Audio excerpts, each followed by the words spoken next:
Welcome to my channel.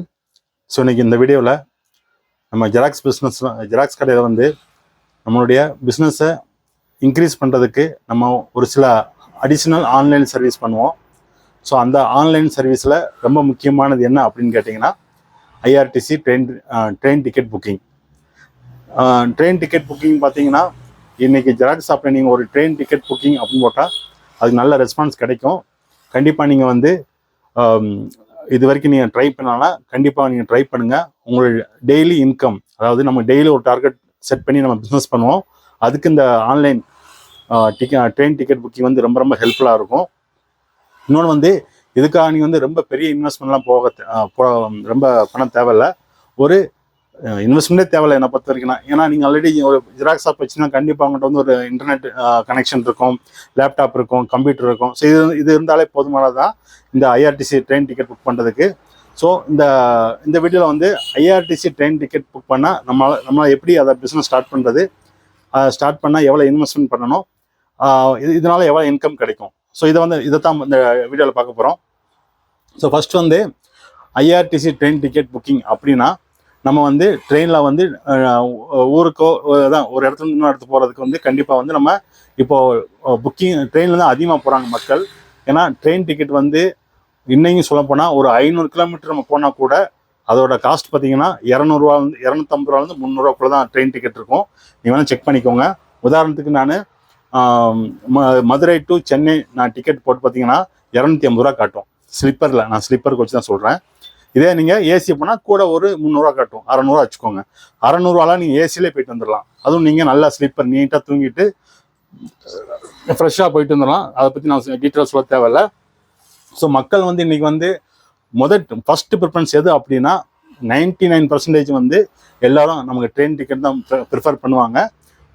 அதில் கிடைக்கல அப்படின்னா தான் நம்ம வந்து பஸ்ஸில் போவாங்க. நார்மல் பஸ்ஸில் வந்து என்னென்னா உங்களுக்கு அந்த டிக்கெட் ஃபேர் வந்து ரொம்ப அதிகமாக இருக்கும். ஸோ அதனால் வந்து ஒரு மிடில் கிளாஸ் கீழே உள்ளவங்க எல்லாமே பார்த்தீங்கன்னா மேக்ஸிமம் வந்து ட்ரெயின் தான் போவாங்க. ஸோ இன்னொன்று வந்து ஃபேமிலியோட போகிறாங்கன்னா கண்டிப்பாக வந்து ட்ரெயின் தான் போவாங்க. ஸோ இது மாதிரி ட்ரெயின் டிக்கெட்டோட இது தேவைகள் வந்து நாளுக்கு நாள் ரொம்ப அதிகமாகிட்டு இருக்கு. ஸோ இன்றைக்கி வந்து பல பேர் வந்து என்னதான் அவங்க ஐஆர்டிசி அக்கௌண்ட் வச்சுருந்தா கூட அவங்க வந்து புக் பண்ண மாட்டாங்க. ஏன்னா அவங்க டயர் இருக்காது, ஏதாவது மறந்துடுவாங்க, இல்லை ஏதாவது வேலையில் பிஸியாக இருக்காங்க. ஸோ மேக்ஸிமம் வந்து நம்ம ஒரு அந்த சர்வீஸ், நம்ம online service train ticket booking வச்சுருந்தா கண்டிப்பாக நம்மகிட்ட வருவாங்க. நம்ம கண்டிப்பாக அதனால் ஒரு 10% வந்து நம்ம பிஸ்னஸ் வந்து இம்ப்ரூவ் ஆகும் மாதம். ஸோ இந்த ஐஆர்டிசி ட்ரெயின் டிக்கெட் புக்கிங் பார்த்தீங்கன்னா பொதுவாக வந்து 2 அக்கௌண்ட் நம்ம இதில் பார்க்கலாம். ஒன்று வந்து பர்சனல் அக்கௌண்ட்டு, இன்னொன்று வந்து ஏஜென்ட் அக்கௌண்ட்டு. இந்த ரெண்டுக்கு என்ன சார் டிஃப்ரென்ஸ் அப்படின்னா, இப்போ பர்சனல் அக்கௌண்ட்னா இப்போ நான் என்னுடைய ஒரு பேரில் வந்து ஒரு அக்கௌண்ட் க்ரியேட் பண்ணிவிட்டு என் தேவைக்கோ இல்லை எனக்கு சார்ந்த யாருக்காவது எனக்கு சார்ந்தவங்களுக்கோ நான் வந்து டிக்கெட் புக் பண்ணிக்கலாம். எனக்கும் பண்ணிக்கலாம், இல்லை நான் யாருக்காவது பண்ணியும் கொடுத்துக்கலாம். ஸோ இது வந்து பர்சனல் அக்கௌண்ட். அதாவது என்னோடய தேவைக்கு மட்டும் நான் ஒரு அக்கௌண்ட் க்ரியேட் பண்ணி ஐஆர்டிசியில் வந்து டிக்கெட் புக் பண்ணால் அதுக்கு வந்து பர்சனல் அக்கௌண்ட்டு. ஏஜென்ட் அக்கௌண்ட் ஒன்று இருக்குது, உங்களுக்கு தெரியும். ஏஜென்ட் இது நீங்கள் நிறைய இடத்துல பார்த்துருப்பீங்க. IRTC agent train ticket booking போட்டிருப்பாங்க. ஏஜென்ட் அக்கௌண்ட்னா நீங்கள் வந்து இது ஒரு என்ன செய்யுது, ஒரு அஃபிஷியலாக நீங்கள் வந்து ட்ரெயின் டிக்கெட் புக்கிங் வந்து ஏஜென்ட் வாங்கி புக் பண்ணுற பேர் தான் ஏஜென்ட் அக்கௌண்ட் புக்கிங் பேர். ஸோ ரெண்டுக்கு என்னென்ன டிஃபரன்ஸ் அப்படின்னா, இப்போ பார்த்தீங்கன்னா பர்சனல் அக்கௌண்ட்டில் பார்த்தீங்கன்னா உங்கள் ஆதார் கார்டை கண்டிப்பாக வந்து ஆதார் கார்டும் மொபைல் நம்பர் அப்புறம் அந்த IRTC account user name password சொல்லுவோம் தெரியுமா, அதை வந்து கண்டிப்பாக லிங்க் பண்ணியிருக்கணும். அது இப்போ கம்பல்சரி மேண்டேட்டரி பண்ணிட்டாங்க. ஸோ நீங்கள் மேண்டேட்டரி பண்ணியிருந்தீங்கன்னா கண்டிப்பாக வந்து மாதம் வந்து உங்களுக்கு வந்து 24 டிக்கெட்ஸ் வரைக்கும் நீங்கள் புக் பண்ணிக்கலாம், 24 டிக்கெட்டு. இதே தான் வந்து ஏஜென்ட் வந்து பார்த்தீங்கன்னா எவ்வளோ வேணாலும் புக் பண்ணிக்கலாம். ஸோ ரெண்டுக்கு வித்தியாசம் பார்த்துக்குவாங்க. அதாவது நம்ம பர்சனல் அக்கௌண்ட்டில் வந்து அதிகபட்சமாக ஒரு 24 டிக்கெட் புக் பண்ண முடியும். இதுக்கு வந்து பர்சனல் அக்கௌண்ட் க்ரியேட் பண்ணுறதுக்கு ₹1 கூட நீங்கள் செலவு பண்ண தேவையில்லை. பட் ஏஜென்ட் அக்கௌண்ட் க்ரியேட் பண்ணதுக்கு உங்களுக்கு 1800 2500 வருஷம் நீங்கள் கட்டுற மாதிரி இருக்கும். இது வந்து ஜீரோ காஸ்ட்டு. பர்சனல் அக்கௌண்ட் வந்து உங்களுக்கு ஜீரோ காஸ்ட்டு. நீங்கள் எப்படி ஒரு ஜிமெயில் அக்கௌண்ட் இருந்தால் போதும். ஜிமெயிலு அப்புறம் வந்து Aadhaar card, PAN card link பண்ணியிருந்தால் ஒரு ஆதார் கார்டு, அப்புறம் வந்து கிரியேட் பண்ணிக்கலாம். ஸோ கிரியேட் பண்ணது எப்படி நிறைய வீடியோஸ் இருக்குது. இதை அப்புறம் டிக்கெட் எப்படி ஆல்ரெடி அது ஐஆர்டிசியில் டிக்கெட் எப்படி புக் பண்ணுறதுன்றது நமக்கு வந்து நான் ஏற்கனவே டீட்டெயிலாக ஒரு வீடியோ போட்டிருக்கேன். அந்த வீடியோ லிங்க்கும் நான் அந்த வீடியோ லிங்க் ஷேர் பண்ணியிருக்கேன். உங்களுக்கு தேவைப்பட்டால் போய் பார்த்துக்கோங்க. ஸோ இதை பார்த்தீங்கன்னா பர்சனல் அக்கௌண்ட்டுக்கும் ஏஜென்ட் அக்கௌண்ட் என்ன ஃபஸ்ட்டு டிஃப்ரென்ஸ், மெயின் டிஃப்ரென்ஸ் என்னன்னா, மெயின் டிஃப்ரென்ஸ் மட்டும் தான் பார்க்கும்போது சின்ன டிஃப்ரென்ஸ் இருக்கும், அதெல்லாம் தேவையில்லை. நம்ம மெயின் டிஃப்ரென்ஸ் வந்தால் இது வந்து லிமிட்டட் டிக்கெட் தான். பர்சனல் அக்கௌண்ட்டில் மாதம் வந்து 24 டிக்கெட் புக் பண்ண முடியும். ஏஜென்ட் டிக்கெட் வந்து உங்களுக்கு அன்லிமிட்டட், எவ்வளோ நாள் 100 டிக்கெட்டோ 200 டிக்கெட்டோ ஒரு மாதத்துக்குள்ளே புக் பண்ணிக்கலாம். ரெண்டாவது பார்த்தீங்கன்னா நோ சர்வீஸ் சார்ஜ். ஸோ அதாவது இதில் வந்து பர்சனல் அக்கௌண்ட் வந்து உங்களுக்கு ₹1 கூட வந்து உங்கள் அக்கௌண்ட் எடுக்க மாட்டாங்க. அப்புறம் வந்து நீங்கள் அதுக்கு மெயின்டெனன்ஸ் ஃபீஸோ அது வந்து எதுவுமே தேவை கிடையாது. இதே பார்த்தீங்கன்னா ஏஜென்ட் அக்கௌண்ட்டில் போகிறீங்கன்னா நீங்கள் இயர்லி வந்து 1800 நான் மினிமம் சார்ஜ் எடுத்திருக்கேன். 1800 ப்ளஸ் ஜிஎஸ்டி வரும். அதை வருஷம் நீங்கள் ரினியூல் பண்ணிகிட்டே இருக்கணும். அது வந்து எப்பயும் வந்து ஒரு வருஷம் தான் கொடுப்பாங்க, அதை நீங்கள் ரினியூல் பண்ணிகிட்டே இருக்கணும். மூணாவது பார்த்தீங்கன்னா இப்போது ஒரு டிக்கெட் சென்னை மதுரை டு சென்னை நான் டிக்கெட் புக் பண்ணுறேன். உதாரணத்துக்கு ₹280 வரும் ஸ்லீப்பரில். இதே வந்து நீங்கள் உங்கள் பர்சனல் அக்கௌண்ட்டில் புக் பண்ணிங்கன்னா ₹250 ப்ளஸ் ஒரு அந்த ஆன்லைன் சர்வீஸ் சார்ஜ்னு சொல்லிட்டு ஒரு ₹15 ₹20 ஆடாய் வரும், ₹300 வரும். So only ticket value. இதில் பார்த்தீங்கன்னா கமிஷன் ப்ளஸ் டிக்கெட் வேல்யூ. அதாவது நீங்கள் ஏஜென்ட் அக்கௌண்ட் வந்தீங்கன்னா உங்களுக்கு கமிஷன் டிக்கெட் அதுவே வந்துடும். உதாரணத்துக்கு பார்ப்போம்னா, இப்போ நம்ம ₹500 டிக்கெட் புக் பண்ணால் நம்ம பர்சனல் அக்கௌண்ட்டில் அந்த நமக்கு டிக்கெட் வரும் தெரியுமா, பிரிண்ட் ஆகி அதில் வந்து ₹500 காட்டும். இது வந்து இதே நீங்கள் கமிஷன் அதாவது ஏஜென்ட் அக்கௌண்ட்டில் புக் பண்ணிங்கன்னா கூட ₹20 வச்சு காட்டும். என்ன சார் ₹20 வேல்யூ அப்படின்னா, ஆக்சுவலாக ஏஜென்ட் ரெக்கமெண்ட் பண்ணுறது, ஏஜென்ட் ஐடியில் ரெக்கமெண்ட் பண்ணுறது ₹20 கமிஷன். நீங்கள் ஸ்லீப்பர் கோச்சில் புக் பண்ணிங்கன்னா உங்களுக்கு ₹20 கமிஷன்.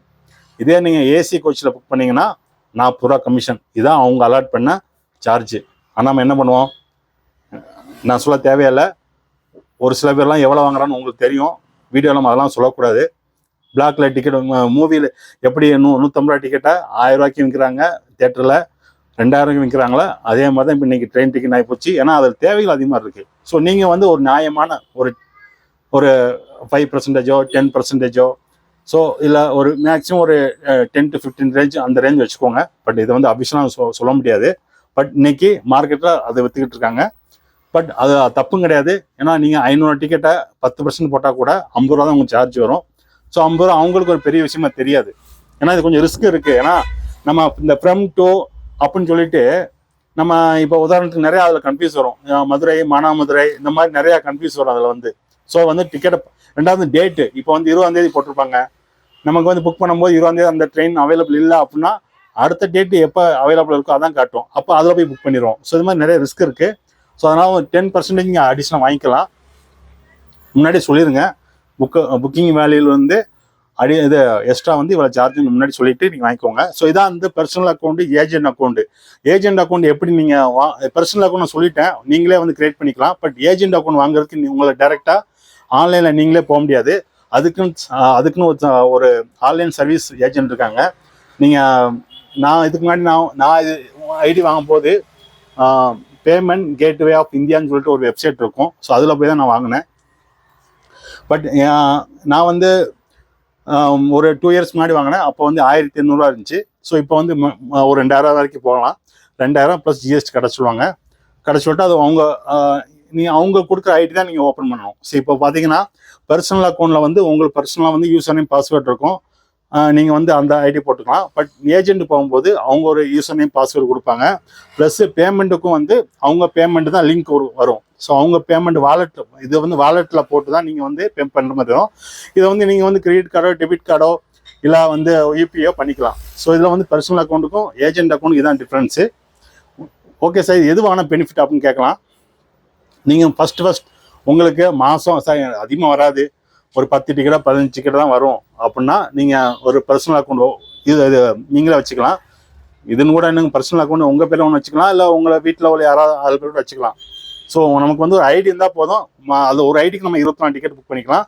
சப்போஸ் உங்களுக்கு 24 டிக்கெட் அதிகமாக புக் பண்ணால் ஸோ உங்கள் ஃப்ரெண்ட்ஸ் யாராக இருந்தால் கூட வாங்கிக்கலாம். ஸோ ஏஜென்ட் யார் வாங்குவாங்கன்னா டெய்லி ஒரு 10 டிக்கெட் 20 டிக்கெட் 30 டிக்கெட் புக் பண்ணுறவங்க வந்து கண்டிப்பாக அந்த மாதிரி குரூப் டிக்கெட் இப்போது பார்த்தீங்கன்னா ஒரு இடத்துலேருந்து இன்னொரு இடத்துக்கு வந்து குரூப்பாக போவாங்க. இந்த ராமேஸ்வரம், கன்னியாகுமரி, திருச்செந்தூர், இந்த மாதிரி ஒரு இடத்துலேருந்து சென்னையிலேருந்தோ மதுரையிலேருந்தோ இது பெங்களூர்லேருந்தோ இந்த மாதிரி குரூப்பாக ஒரு 50 பேர் 100 பேர் போகும்போது குரூப் டிக்கெட் புக் பண்ணுவாங்க. அப்போ வந்து இந்த ஏஜென்ட் டிக்கெட் வந்து அக்கௌண்ட் வந்து ரொம்ப ரொம்ப ஹெல்ப்ஃபுல் ஆகும். ஸோ அதுக்கு தான் வந்து அவங்களுக்கு அன்லிமிட்டெட் டிக்கெட் நான் சொல்லியிருப்பாங்க. ஸோ இதான் வந்து மேஜர் டிஃப்ரென்ஸு. உங்களுக்கு நீங்கள் ஆல்ரெடி உங்களுக்கு இருக்குது அப்படின்னா, உங்களுக்கு 2 அடி இருக்குது அப்படின்னா அதிகமாக வராது அப்படின்னா நீங்கள் இதை வச்சுக்கோங்க. இல்லை எனக்கு அதை நான் இன்னும் கொஞ்சம் பெருசாக டெவலப் பண்ணணும், இந்த மாதிரி குரூப் டிக்கெட் நான் கவர் பண்ணணும் அப்படின்னு நினச்சிங்கன்னா நீங்கள் ஏஜென்ட் அக்கௌண்ட்டில் போகலாம். ஏஜென்ட் அக்கௌண்ட் வாங்குறதுக்கு வெறும் 1800 200 தான் ஃபீஸ் கேட்பாங்க. பட் வருஷம் வந்து ரினியூவல் பண்ணிகிட்டே இருக்கணும். நீங்கள் ரினியூவல் பண்ணனா அது வந்து அந்த ஐடி உங்களுக்கு ஓப்பன் ஆகாது. ஸோ இதான் வந்து ஐஆர்டிசி ட்ரெயின் டிக்கெட் புக்கிங் பிஸ்னஸ்னோட ஒரு பேசிக்கு. ஐஆர்டிசி டிக்கெட் நீங்கள் புக் பண்ண தெரிஞ்சாலே போதும். அது உங்களுக்கும் பர்சனலாக ரொம்ப ரொம்ப ஹெல்ப்ஃபுல்லாக இருக்கும். உங்கள் உங்கள் ஃப்ரெண்ட்ஸு இல்லை உங்கள் ரிலேஷன், அப்புறம் வந்து உங்களுக்கு உங்கள் ஷாப்புக்கு வர கஸ்டமருக்கு ரொம்ப ரொம்ப அந்த ஐஆர்டிசி டிக்கெட் வந்து ரொம்ப ரொம்ப ஹெல்ப்ஃபுல்லாக இருக்கும். ஸோ கண்டிப்பாக நீங்களும் ட்ரை பண்ணுங்கள், உங்கள் பிஸ்னஸ் இன்க்ரீஸ் பண்ணுங்கள். இதே மாதிரி பஸ் டிக்கெட் நீங்கள் இது இருக்குது. ஸோ பஸ் டிக்கெட் வந்து நம்ம அடுத்த பஸ் டிக்கெட்டு, அப்புறம் வந்து ஃப்ளைட் டிக்கெட்டு, இதெல்லாம் வந்து நம்ம அடுத்த வீடியோவில் பார்ப்போம். ஸோ இந்த வீடியோ முழுக்க நம்ம வந்து ஐஆர்டிசி மட்டும்தான் ஃபோக்கஸ் பண்ணுறோம். ஸோ ஐஆர்டிசிட்டு வந்து இதான் வந்து ஒரு பேசிக் டீட்டெயில். கண்டிப்பாக ஆல்ரெடி பிஸ்னஸ் பண்ணுறவங்க வந்து நான் கொடுத்த டீட்டெயில் வந்து கண்டிப்பாக தப்புன்னு சொல்ல மாட்டாங்க. ஸோ இதில் இன்னும் உங்கள் டீட்டெயில் ஏதாவது தேவைப்பட்டால் வாட்ஸ்அப்பில் நமக்கு வந்து வாட்ஸ்அப் வாங்க. நம்பர் வந்து நான் டிஸ்கிரிப்ஷனில் கொடுத்துருக்கேன். ஸோ வாட்ஸ்அப் வாங்க. உங்கள் டவுட் ஏதாவது இருந்தால் எனக்கு கமெண்ட் பண்ணுங்கள். தேங்க்யூ ஃபார் வாட்சிங் my video. Please support my video.